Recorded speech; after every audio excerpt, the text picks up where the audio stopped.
नागपूर शहरात अंमली पदार्थांविरोधातील मोहिमेला आणखी एक मोठे यश मिळाले आहे. कपिलनगर पोलिसांनी गुप्त माहितीच्या आधारे सापळा रचून एका तरुणाला अटक केली असून त्याच्याकडून तब्बल 121 ग्रॅमपेक्षा अधिक एमडी ड्रग्ज जप्त करण्यात आले आहेत. या कारवाईत 6.5 लाख रुपयांहून अधिक किमतीचा मुद्देमाल जप्त करण्यात आला असून आरोपी विरोधात एनडीपीएस कायद्यान्वये गुन्हा दाखल करण्यात आलाय.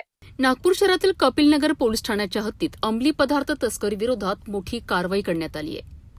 कपिलनगर पोलीस ठाण्याचे तपास पथक नियमित पेट्रोलिंग करीत असताना गुप्त बातमीदारामार्फत खात्रीशीर माहिती मिळाली की कबीरनगर चौक परिसरात एक व्यक्ती एमडी अंमली पदार्थ विक्रीसाठी घेऊन फिरत आहेत. माहितीच्या आधारे पोलिसांनी तात्काळ घटनास्थळी सापळा रचला. पंचासमक्ष संशयिताची झडती घेतली असता त्याच्या ताब्यातून 121 ग्रॅम 63 मिलीग्रॅम एमडी सदृश्य अंमली पदार्थ आढळून आला. या अंमली पदार्थांची अंदाजे किंमत 6,08,150 रुपये इतकी असल्याचे पोलिसांनी सांगितले. अटक करण्यात आलेल्या आरोपीचे नाव तुळशीराम रामनाथ ठाकूर, वय 25 वर्ष, राहणार नागपूर आहे.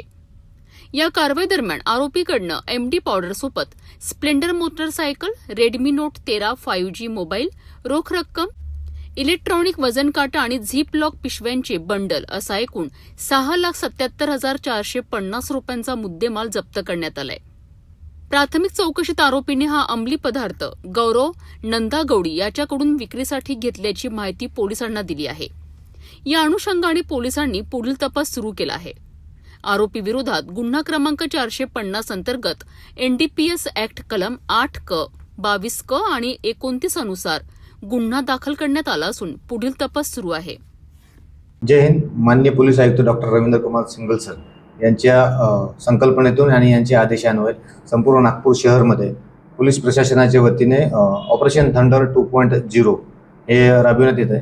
या ऑपरेशन थंडर दरम्यान आम्ही पोलीस प्रशासन जे अंमली पदार्थ तस्करी करणारे, जे विक्री करणारे आहेत, जे पोझिशन करणारे आहेत किंवा जे घेणारे आहेत किंवा वाहतूक करणारे, या सर्वांवर आम्ही कठोर कारवाई करीत आहोत. याद्वारे काल रात्री एक संशयित इसम जो आमच्या डीबी टीमला तो भेटला, त्याला चौकशी केली आणि त्याची संपूर्ण माहिती घेतली असता त्याच्या ताब्यातून आम्हाला 121.63 ग्रॅम एमडी सदृश्य पदार्थ मिळून आला. सोबत त्याची स्प्लेंडर गाडी, त्यासोबत एक इलेक्ट्रिक काटा पण मिळून आलेला आहे. त्यामुळे ते पूर्ण एकंदरीत जी रक्कम आहे मुद्देमाल हे 6,77,450 रुपयाचं झालेलं आहे. या सदर आरोपीचे नाव आहे तुळशीराम रामनाथ ठाकूर, राहणार समतानगर, पोलीस स्टेशन दरीपटका. आणि त्याला आम्ही सविस्तर चौकशी केली असता त्यांनी यामधील जे आम्हाला पाहिजे आरोपी आहे त्याचं नाव सांगितलं आहे गौरव नंदागवळी. हा पण सदर ठिकाणचाच रहिवासी आहे. त्यामुळे आता आम्ही सुरुवातीला आता एक आरोपी अटक करून आज मान्य कोर्टासमोर पेश करणार आहोत. PCR दरम्यान हा एमडी सदृश्य पदार्थ याने कुठून आणला आणि याची काय विल्हेवाट लावणार होता किंवा कोणाला विक्री करणार होता, या संपूर्ण तपास आम्ही करणार आहोत. सदरची जी ही सुरुवातीला प्राथमिक तपास सुरू आहे. एकंदरीत आज मान्य कोर्टासमोर पेश करून आम्ही पुढील तपास करीत आहोत. बरोबर आहे. ही जी आरोपी आहे, हा जो आरोपी आहे, यामधून जो आम्हाला एक पाहिजे तो तर आहेतच.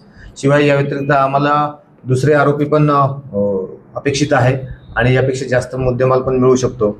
सदरची कारवाई ही मान्य doctor Ravindra Kumar single sir सोबत मान्य जॉईंट CP रेड्डी सर, मान्य आमचे रिजन मॅडम, मान्य DCP पखाले सर, मान्य ACP बंडेवार सर आणि या सर्वांच्या मार्गदर्शनामध्ये पोलीस स्टेशन कपिलनगरची जी DB टीम आहे, त्यांचे हेड आहेत PSI नाल्टे, अशी पूर्ण DB टीमने ही कारवाई केली. नागपूर शहरात वाढत्या अंमली पदार्थांच्या अवैध व्यापारांवर अंकुश ठेवण्याकरिता पोलिसांकडून सातत्याने कारवाया सुरू आहेत. कपिलनगर पोलिसांच्या या कारवाईमुळे ड्रग्ज तस्करीच्या साखळीतील आणखी काही धागेदोरे समोर येण्याची शक्यता असून तपास अधिक गतीने सुरू आहे.